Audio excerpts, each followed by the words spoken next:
வாழ்த்துக்களும் இறையாசிரும். இன்று மார்ச் 9 2025 தவக்காலத்தின் முதல் ஞாயிறு. இன்றைய நற்செய்தியில் இயேசு சோதிக்கப்படுகிறார். அலகை அவரை சோதிக்கின்றது. இவ்வாறு சோதிக்கப்படுகின்ற பொழுது இயேசுவின் பதில் என்ன என்பதை நாம் பார்ப்போம். 3 நிலைகளை பார்க்கிறோம். முதலில் அலகை அவர் பசியால் வருந்துவதைக் கண்டு பலவீனப்பட்டிருப்பதைக் கண்டு அந்த இயேசுவிடம் வந்து ஒரு கல்லை காட்டி இந்த கல் அப்பமாகும்படி கட்டளையிடும், ஏனென்றால் நீ இறைமகன் தானே என்று சொல்லி அவரை உசுப்பேத்துகிறது. இயேசு தெளிவாக சொல்கிறார், மனிதர் அப்பத்தினால் மட்டும் வாழ்வது கிடையாது என்று மறைநூல் சொல்கிறது என்று இயேசு விளக்கமளித்தார். அன்பர்களே, மனிதர்கள் இயல்பாகவே உணர்வு உடையவர்கள், உணர்ச்சி உடையவர்கள், உடலில் வாழ்கின்றவர்கள். உடல் சோர்வடையும். இந்த சோர்வடைகின்ற நேரங்களில் எல்லாம் மனிதர்கள் பலவீனமாக இருப்பார்கள், உடல் வழிவிழந்திருப்பார்கள். இந்த நேரங்களில் அலகை தன்னுடைய வேலையை ஆரம்பிக்கும். மனிதனின் உடல் சார்ந்த பலவீனத்தை பார்த்து காத்து கொண்டிருக்கிற அலகை மனிதர்களை சோதிக்கும். இயல்பாகவே மனிதர்களுக்கு அடிப்படை உணர்வுகள் இருக்கிறது. கோபம், இன்பம், மகிழ்ச்சி, காமம் போன்ற உணர்வுகள். இந்த உணர்வுகள் எல்லாம் மேலோங்கி இருக்கிற பொழுது அழகை நம்மை நிச்சயமாக சோதிப்புக்கு உள்ளாக்கும், நம்மை சோதித்து பார்க்கும், நம்மை வீழ்த்த பார்க்கும். இந்த நேரங்களில் நாம் கவனமாக இருக்க வேண்டும். அதுவும் இந்த தவக்காலங்களில் நம்மையே ஜெபம், தவம், ஒருத்தர் முயற்சிகளில் ஈடுபடுகிற பொழுது சாத்தானின் அலகையின் சோதனைகள் இன்னும் அதிகமாகவே இருக்கும் என்பதை உணர்ந்து கவனமாக வாழ வேண்டும் என்று இயேசு நமக்கு அழைக்கிறார். இரண்டாவதாக, அலகை அந்த இயேசுவுக்கு ஒரு நொடி பொழுதில் உலக அரசையெல்லாம் காண்பித்து இவற்றின் மேல் உள்ள அதிகாரத்தையும் அதன் மேன்மையையும் உனக்கு அளிப்பேன். யார் சொல்றது? அழகை சொல்கிறது. இயேசுவை பார்த்து என்ன சொல்கிறது? இந்த உலக அரசினுடைய அதிகாரங்களையும் அதன் மேன்மையையும் நான் உமக்கு அளிப்பேன். ஏனென்றால் அந்த அதிகாரம் எனக்கு இருக்கிறது. என்னை யார் யார் வணங்குகிறார்களோ, எனக்கு அடிபடுகின்றார்களோ அவர்களுக்கு நான் கொடுப்பேன். எனவே நீ என்னை வணங்கு என்று இயேசுவை பார்த்து சொல்கிறது. இயல்பாகவே மனிதர்களுக்கு ஆளுமை தன்மையை கடவுள் கொடுத்திருக்கிறார். இந்த நிலையில் அதிகாரமும் அதனுடைய மேன்மையும் நம்மை சோதிக்கின்ற பொழுது மனிதர்கள் அகங்காரம் கொண்டு தன்னுடைய நிலையை இழந்து அந்த பெயருக்கும் புகழுக்கும் அதிகாரத்திற்குமாக போட்டியும் பொறாமையும் அகங்காரமும் கொண்டு அடைவார்கள். இந்த சோதனையும் அலகை நம்முன் வைக்கிறது. எனவேதான் கவனமாக இருக்க வேண்டும். இந்த மனநிலை என்ன நிலைக்கு கொண்டு செல்லும் என்றால், என்னால் எல்லாம் முடியும், என்னால் சாதிக்க முடியும், எனக்கு கடவுளே தேவையில்லை என்ற மனநிலைக்கு ஒருவரை அழைத்து செல்லும். இது ஒரு அபரிவிதமான என்று சொல்ல முடியாது ஆபத்தான ஒரு மனநிலையும் மனப்போக்கையும் இது உருவாக்கும். இந்த சோதனைக்கும் நாம் வீழ்ந்துவிடக் கூடாது.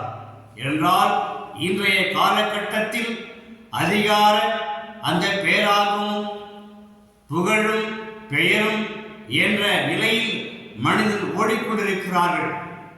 ஆகவே கவனம் வேண்டும். அல்லகை நம்ம இந்த அதிகாரத்தையும் அவருடைய மேன்மையும் காட்டி நம்மை வீழ்த்திவிடக் கூடாது என்பதையும் இயேசு தெளிவாக நமக்கு உரைக்கின்றார், எடுத்துரைக்கின்றார். இயேசு சொல்கிறார் தெளிவாக, கடவுள் ஒருவரே, ஆண்டவர் ஒருவரே, அவருக்கு பணிந்து பணி செய்வாயாக என்ற அந்த சோதனையையும் இயேசு முறியடிக்கிறார். அதாவது பழமொழி ஒன்று நமக்கு தெரியும், சாத்தான் வேதம் ஓதுகிறது என்று. இந்த மூன்றாவது அழகின் சோதனையை பாருங்கள். இயேசுவை பார்த்து சொல்கிறது, நீ இறைமகன் என்றால் இந்த எருசலேம் நகரத்தினுடைய கோவில் உச்சிக்கு சென்று அந்த இங்கிருந்து நீ கீழே குதியும். அவ்வாறு செய்யும் பொழுது கடவுள் தன்னுடைய தூதர்களுக்கு கட்டளையிட்டு நீர் கீழே விழாதபடி, உம் கால்கள் கல்லில் மோதாதபடி அவர்கள் உம்மை தாங்கிக் கொள்வார்கள் என்று இறைவாக்கு எழுதியுள்ளது, மறைமொழியில் எழுதியுள்ளது என்று அழகை என்று சொன்னது. முதல் 2 சோதனைகளில் இயேசு குறிப்பிடுகிறார், இவ்வாறு மறைமொழி எழுதப்பட்டுள்ளது, எனவே கடவுளுக்கு எதிராக செல்லக்கூடாது என்று. இப்போது சுதாரித்துக் கொண்ட அழகை இயேசுவை பார்த்து சொல்கிறது. அதாவது இவ்வாறு மறைமொழி எழுதப்பட்டிருக்கிறது, எனவே நீ கீழே குதியும், நீர் இறைமகன் தானே, உனக்கு எந்த பாதிப்பும் வராது, உன் தந்தை உன்னை பாதிப்புக்கு ஆளாக மாட்டார், அது மட்டுமல்ல உன்னுடைய வானதூதர்கள் உம்மை தாங்கிக் கொள்வார்கள் என்று சாத்தான் சொல்கிறது, அழகை சொல்கிறது. இயேசு சொல்கிறார், உன் கடவுளை சோதியாது என்றும் மறைமொழி எழுதியுள்ளது என்று அதையும் முறியடிக்கிறார். இப்படி இந்த 3 நிலைகளை பார்க்கிறோம். ஒன்று, முதலில் நாம் சொன்னது போல இயேசு 40 நாட்கள் பாலைநிலத்தில் ஜெபத்திலும் தவத்திலும் ஈடுபடுகிறார். தன்னுடைய நற்செய்தி பணிக்காக, இறைவாட்சியின் பணிக்காக தயார்படுத்துகிறார். இந்த 40 நாட்கள் அவர் உண்ணவில்லை, எனவே உடல் ரீதியாக பலவீனப்பட்டிருக்கிறார். அந்த நேரத்தை பயன்படுத்திக் கொண்ட அழகை இவ்வாறு அவரை சோதித்து பார்க்கிறது. இப்போது ஒரே ஒரு கேள்வி நாம் கேட்டு பார்ப்போம். ஏன் இயேசு அழகையிடம் தோற்று போகவில்லை? அதனுடைய ரகசியம் என்ன? நன்கு கவனித்து பார்த்தால் நமக்கு ஒன்று தெளிவாக இறைவார்த்தை எடுத்து சொல்கிறது. இன்றைய நற்செய்தியின் முதல் பகுதி என்ன பகுதி? இயேசு தூய ஆவியால் ஆட்கொள்ளப்பட்டு அந்த யோர்தான் நதியிலிருந்து வெளிவருகிறார். தூய ஆவியால் ஆட்கொள்ளப்பட்டு அந்த பாலைநிலத்திற்கு நடத்தி செல்லப்படுகிறார். தூய ஆவி இயேசுவோடு இருந்தார். அப்ப இயேசுவோடு தூய ஆவி இருந்ததால் தான் அழகை அவரை வெற்றி கொள்ள முடியவில்லை. இயேசு அழகையை வெற்றி கொண்டார். ஆக நம்முடைய வாழ்க்கையில் தூய ஆவியானவர் நிலை கொண்டிருக்கிற பொழுது, நம்முள் வாழ்கிற பொழுது, நமக்கு நாம் பலவீனப்படுகின்ற நேரங்கள் எல்லாம் உடல் ரீதியாக உணர்வுகள், உணர்ச்சிகள் இவ்வாறு கொந்தளிக்கிற பொழுது, உணர்ச்சிகள் உச்சத்திற்கு செல்கிற பொழுது, இயேசு ஆண்டவர் தன்னுடைய ஆவி வழியாக நமக்கு பலத்தையும் ஞானத்தையும் அறிவையும் கொடுத்து நம்மை மீட்டெடுக்கிறார். சோதனைக்கு உட்படாதபடி, அழகின் வீழ்ச்சிக்கு ஆளாகாதபடி நம்மை தூய ஆவியார் காத்திடுகிறார் என்ற செய்தியை இயேசு நமக்கு கொடுக்கிறார். அன்பர்களே, 2வது நற்செய்தியில, அதாவது இன்றைய இறைவாசகம் 2வது நற்செய்தியில ஒன்று சொல்லப்படுகிறது. அதாவது கடவுள் வார்த்தை உனக்கு மிக அருகில் உள்ளது, உன் வாயில் உள்ளது, உன் இதயத்தில் உள்ளது. அப்ப என்ன அர்த்தம்? யோவான் நற்செய்தியில முதல் அதிகாரத்தில் கடவுள் வார்த்தையாக இருந்தார், கடவுள் வார்த்தையாயும் இருந்தார். அப்ப கடவுளின் வார்த்தை என்பது கடவுளுக்கு சமம், கடவுளின் தூய ஆவிக்கு சமம். அப்ப இந்த இறைவார்த்தை நாம் படிப்பது போல அந்த இறைவார்த்தை நம் இதயத்தில் இருக்கிற பொழுது அது அங்கே தங்கி இருக்காது, அது வெளியில் வரும், அது வெளிப்படும். நம் வாயிலிருந்து புறப்பட்டு வெளிப்பட்டு அது அழகை வெல்லக்கூடிய பலத்தையும் ஞானத்தையும் நமக்கு கொடுக்கும். அது மட்டுமல்ல, நம்முடைய அருகாமையிலும் இருக்கும், நம்முடைய சூழலிலும் இருக்கும்.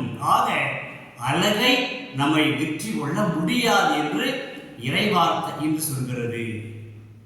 ஆகவே பலவீனப்படுகிற நேரங்களில் நாம் மிக மிக கவனமாக இருக்க வேண்டும்.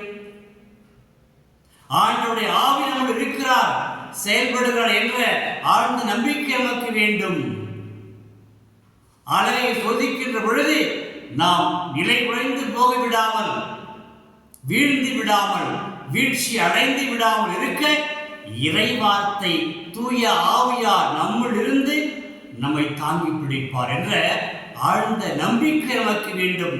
அதைதான் தூய பவுலடியார் ரோமையருக்கு எழுதிய திருமுகத்தில் இன்று தெளிவாக சொல்கிறார். கடவுள் வார்த்தை உன் இதயத்தில் இருக்கிறது. எப்படிப்பட்ட அழகின் சாதனைகள் வந்தாலும் சோதனைகள் வந்தாலும் கூட அவற்றை வென்றெடுக்கக்கூடிய பலம், ஞானம், அறிவு உமக்கு இருக்கிறது என்று உறுதிப்படுத்துகிறார். இறைவார்த்தை ஏற்போமா? செபிப்போம். அன்பு மிகுந்த இயேசுவே, உம்மை போற்றுகிறோம், வாழ்த்துகிறோம், ஆராதிக்கிறோம். இன்று நாங்கள் நற்செய்தி தியானித்தது போல இயேசு அழகையால் சோதிக்கப்படுகிறார். ஆனால் உம் வார்த்தையும் ஆவியும் அவரோடு இருந்து அவரை வழிநடத்தி வெற்றி கொண்டது போல எங்கள் வாழ்வில் நாங்கள் அழகையினால் சோதிக்கப்படுகிற நேரங்களில் நாங்கள் வீழ்ந்து விடாமல் வெற்றி கொண்டு வாழ எங்களுக்கு அருள் தாரும். இவற்றை உம் உயிர் வாழும் இயேசு கிறிஸ்துவின் வழியாக ஜெபிக்கிறோம் ஆண்டவரே. ஆமென், ஆமென். இறைவார்த்தை விதையாக உன் இதயத்தில் விதைக்கின்ற